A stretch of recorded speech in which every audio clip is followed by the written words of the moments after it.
It's your girl, Ms. Ruby V, with Salah Guru and DJ Bizzle Beats, and this is the Boom Bap Hour. We are so pleased to have Elohin here on the Ruby V exclusive. We would like to welcome you to the Boom Bap Hour. Thanks so much for having me. I'm, super excited, and it's a privilege and honor, to be on here with you guys. So. Definitely. Well, we just wanted to kind of, talk about everything you have coming up. We've been playing your music for the last couple of weeks, so definitely bobbing our heads in the studio to that. And your new mixtape is titled Boom Bap Soul, which recently dropped. So tell us about your new project. Yeah, so, I wanted to take it back to that, late 90s, early 2000s feel. With the mixtape. And the funny thing is I wasn't even planning on doing a mixtape. I was still, pushing my second album, R 2.0, Let's Continue. And then Aretha Franklin, passed away. And, being from Detroit, that was like, whoa, like that's the queen of soul. She's from Motown, and it just really inspired me to write. So the day she passed away, I sat down and I wrote, No Way. And I ended up recording it the next day in the studio, and when I got home, I put it out for free download, and man, I got like a really good response from it. So I went ahead and, put it up on like iTunes and Apple Music, Spotify and all that, and I still got a really good response, but that song just kind of motivated me to do the entire mixtape. So I started on the mixtape in mid-September, and I finished I think the week after Thanksgiving. So it was like a 2-month span with writing and everything. Wow, that's pretty dope.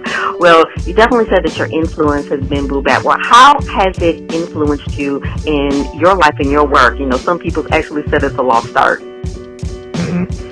Yeah, I think to some degree it's a lost art, but there's a lot of, hardcore Boom Bap heads out there that's keeping it alive and keeping it, relevant. You look at artists like J. Cole, that took it back to that core pure hip hop sound, and he's a platinum artist. So you have artists out there that's keeping it alive, but it's always, motivating me because I love lyrics. I'm a lyric type of guy. Even, back in like the 90s, I was a kid. I listened to probably more West Coast, but I did like lyrics. So a guy like Corrupt was like, one of my favorites because he was lyrical, so I'm a lyric type of guy. So when it comes to, Boom Bap, that's been that for me, the lyrics, the samples, just to take a old record that may not be relevant to like my generation, but to be able to spin it and now create a new piece of art and a piece of work from it, I think is amazing. So I've always been, influenced by that. Right. Well, that's why we definitely want to have you on our show, because we were inspired by the same thing, creating this show of definitely lyricism, and we love artists like you who are keeping it alive. So you're from Detroit, and I know that there's been a lot going on in your city in the last few years in the news, from water crisis to its financial situation. So do you feel your music represents your city positively and kind of really gives people hope? It does. I feel that it lets people know that everybody from Detroit is not crazy. I think some people have that mentality like Detroit crazy. Detroit is not the place that people want to visit. You hear people say they want to go to New York or they want to go to LA, Chicago, Miami, but nobody ever wants to, vacation to Detroit and come to Detroit, because it's kind of that forgotten about place now. But it's a resurgence, happening here, and I definitely believe, my music speaks to that. It speaks hope to people's heart, which is, what I wanted to do. We went through the bankruptcy, and Flint was the one that actually had the water crisis, and that's, Flint's probably, I don't know, maybe an hour and a half away from Detroit, but Flint deal with some of the same things that we deal with. They're looked at as being forgotten about and left behind. So I definitely understand it and can relate to that, and I just hope that my music can inspire people, can, bring hope to people to know, like, hey, you might live in an environment that doesn't look the greatest or may not be the greatest, but you can rise above that, and you don't have to be, a product of your environment. Definitely, definitely. And in your bio it says it's rare to find an artist that's brave enough to discuss life, faith, social issues, and politics, while at the same time appealing to a commercial, boom bap, and faith-based crowd. So why is it important to you to incorporate faith into your work? Yeah, for me, I'm a Christian, so everything I do, everything I write is, has a biblical, worldview. So I base my life on the Bible, on the Word of God. So when I'm writing songs, it's coming through that biblical worldview. When the way I live my life comes through that same lens. So it's really important for me to incorporate faith because it's who I am. It's been about 12 years now since I've been a Christian, and I can promise you that I'm not the same person now that I was, 12, 13 years ago. And God radically changed my life and my heart, and I just want to share that on record. But I do it in a way where everybody can relate to it. So it doesn't matter if you're a Christian or not. I don't necessarily, I don't make music like for Christians because I'm a Christian. I just make music. And whoever, can appreciate good music and appreciate good art will gravitate towards, what I'm saying, or gravitate towards my project. So, yeah, the faith element is very important because it, like I said, it governs my life. And, yeah, so... Well, we definitely had us bobbing our heads in the studio. I think everybody needs a little faith and hope these days with stuff going on in the world. Yeah. So we're going to, for sure, we're going to be playing your newest single, It's Okay. So tell us about the inspiration behind that song. Yeah, It's Okay.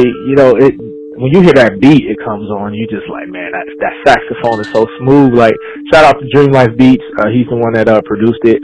But it takes it back to that East Coast feel. That East Coast where you just kind of cruising down the street, you're not super hyped, you just kind of cruising down the street, just bobbing your head, like, that's the feel that it has. But on the song, as far as the concept, it just really, challenges people to be real. Just be real with who you are and be real with where you are in life. And I kind of say that in the first verse, where I say, you're transparent. I'm transparent, but you hide a lot. A lot of people don't want to really show the real them. So they try to put on a facade or they put on a mask instead of saying, hey, like, this is who I am. This is where I'm at right now. Though it might not be a good place to be, but in order to change, you got to admit, where you are. You got to admit, like, this is who I am. I don't want to be this person.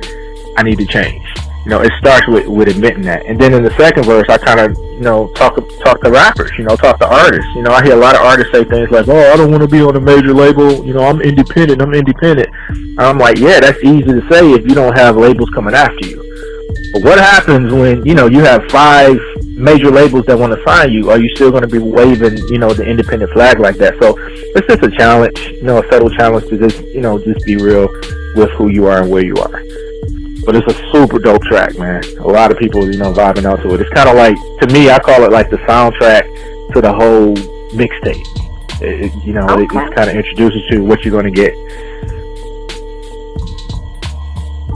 Right, for the rest of the mixtape. Okay. Yeah. That's pretty dope. Definitely. Anybody you want to give a shout out to? And also, how can we find your music?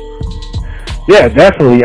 Shout out to, first, God, shout out to Jesus Christ, because without him, I wouldn't be, who I am or where I am right now. He gives me breath. So first, shout out to him for even giving me the gift to be able to rap. Shout out to all the producers, that, helped on the project. Shout out to all the features that was on there. Shout out to the my homie Ben that did the artwork. Shout out to my engineer, Maestro. He works a genius. Like I tell people, you can be the hottest rapper, but if your engineer trash, you're gonna be trash. So he definitely, does his thing. So shout out to him. And as far as finding my music, my website is really simple. It's notyouraveragerapper.com. So you can go there and find, music, videos, and all that. I'm on all your social media sites, Twitter, Instagram at Elohin07, and Facebook is ELOHIN fan page. So yeah, I'm definitely all over the place. And the mixtape, you can get it on my website. You can get it on thatpiff.com, and it's for free download. Then I also have a commercial version as well, with a few less songs on it, and you can get that on Spotify and Apple Music and all that. So Dope. Well, it was certainly a pleasure to have you here at the Boom Bap Hour. We played a few of your songs in the past weeks, and we are so impressed with your artistry. So we're going to play It's Okay by Elohin. You heard it here on the Ruby B exclusive. Don't go anywhere. Keep it locked. It's the Boom Bap Hour, y'all.